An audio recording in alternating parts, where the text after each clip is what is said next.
You know, one of the things that BlackRock did for Bitcoin, because there's a lot of conversation right now about self-custody, right? The only thing that you need to do is to self-custody your Bitcoin. You got to put it into a wallet. You got to be able to hide it where the sun doesn't shine, and that's the only way that you should do Bitcoin, et cetera, et cetera. And of course, I got a lot of hate for this because I said right at the beginning that BlackRock was about to make everything so much easier for people to hold Bitcoin, and self-custody would kind of fade, right? And that's the reality is that most institutional investors, most high net worth people, most people are not looking for self-sovereignty. They're looking for price exposure. You might like that, you might hate that, it might not serve your doom and gloom boom narrative that well. Certainly the $1,000 net worthers don't understand that, but the reality is that most institutional investors, most families, high net worth families, ultra high net worth families are not trying to hide from anybody, right? Are not thinking and not living with the reality that America is going to collapse in the next 2 weeks for the last 30 years. So they're not living with that reality. That's not what their frame of mind is. So they want price exposure, and they want price exposure easily. And what BlackRock did was force the adoption of Bitcoin. And that's amazing. That's the service that BlackRock has done for Bitcoin, and it's made it easy for people through whichever ETF you want to use. But of course, IBIT is the winner. And so whichever way you want to do it, BlackRock has assisted the ownership of Bitcoin. Now, you can say, and I'm going to make a prediction here, and I've been saying this for a couple weeks now, that I do not think that self-custody Bitcoin is going to be a major topic inside of 5 years.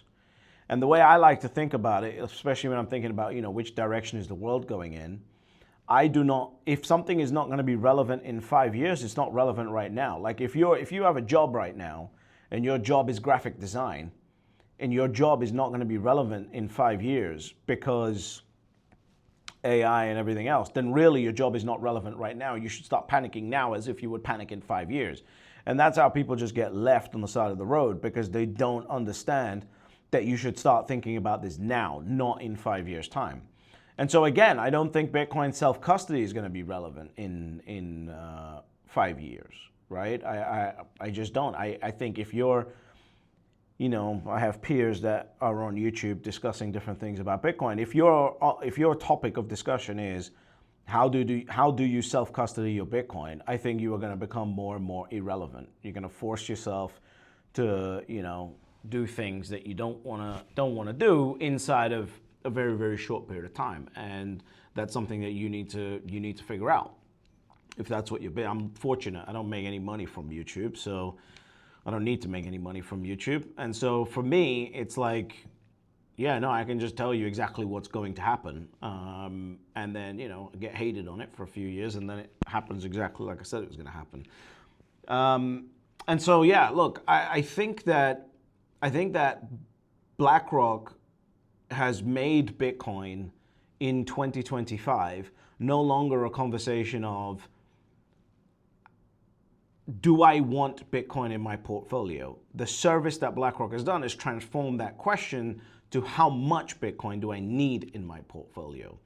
And you're going to see the downstream effects of that come due over the next few years. Nothing's ever instant, right? People are not operating instantly. Remember, like I said in my previous video, again, why you need to subscribe to the channel, because people need to be aware of this. And the faster you subscribe to the channel, the faster the algorithm works to show other people the video.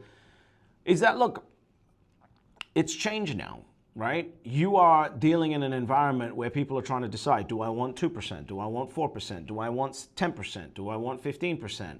What percentage of my portfolio do I want in Bitcoin? The salespeople are being trained, have been trained over the last 10 months to sit there and go, okay, look, hey, Larry wants you to get some Bitcoin. Okay, I'm going to put 4% of your portfolio into Bitcoin. Click, done.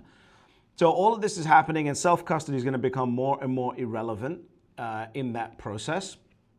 And as that happens, you're going to get faster and faster adoption. Why? Because it's easy. Capital follows ease. Wherever things get easy, that's where capital is going to go to. And of course, the beautiful thing about this is that there's no friction, right? It's the least amount of friction is your ETF. You got a broker account, you got a retirement account, you got a whatever account, you got a managed account where you got to speak to someone. Doesn't matter. The next thing that's going to happen is it's going to start finding its way into, automatic managed portfolios based on their risk allocations, right? So all of this is coming down the pipeline for Bitcoin. And what that means is new fresh capital becomes a passive buyer. And that passive buyer, it's like the stock market. Why does the stock market go up last year even though there wasn't any liquidity? Because there's passive buying going on in the stock market every single day, every single week, every single month. There's just capital, new capital coming into the market, buying up the stock market. And so therefore it continues to go up. That's what the ETFs have done. That's how people want to buy Bitcoin. You can spend your time educating people on self-custody and all this other stuff, but it's just increasingly irrelevant. Those that understand it will find out how to do the self-custody and they'll do it. But the majority of people do not want the self-custody. They do not want the self-sovereignty. What they want is the price exposure, and that's the reality of the market. So it's either you got to deal with that, accept that reality, or continue, as we like to say in the UK, pissing against the wind. All right? And there's only one thing that happens when you piss against the wind: you get wet. So that's kind of what I speculate is going on for Bitcoin. It has now become a forced investment. BlackRock did that for everyone, and that's why I've always said, like, the day that June 15, 2023, the day that they filed that ETF application was the single most important day for Bitcoin adoption since inception. Since the inception and the creation of Bitcoin. That's how important and monumental that day was. And that's what's coming now. All of the passive buying structures are being put into place. And as that passive buying comes, that trillions and trillions of dollars of liquidity that's going to come into the market will start finding its way into Bitcoin over the next few years. And all you got to do is go look at what happened to gold after the 2004 GLD ETF. It had 8 straight up years.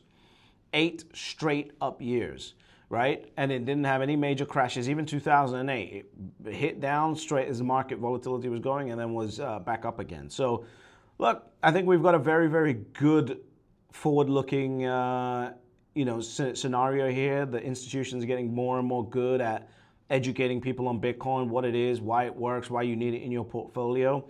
That message is only going to continue. The higher and more successful and more valuable IBIT gets, the more BlackRock assets are going to be pushed behind it. And that's what's coming for Bitcoin. The only job that you got to do is sit there, right? And that's where most retail is going to screw up. Literally the only job that you got to do is get into the asset and then sit there. Because ultimately, as always, there's always only 3 rules to Bitcoin. Step number 1, you buy Bitcoin. Step number 2, shut the fuck up. And step number 3, you get fabulously wealthy.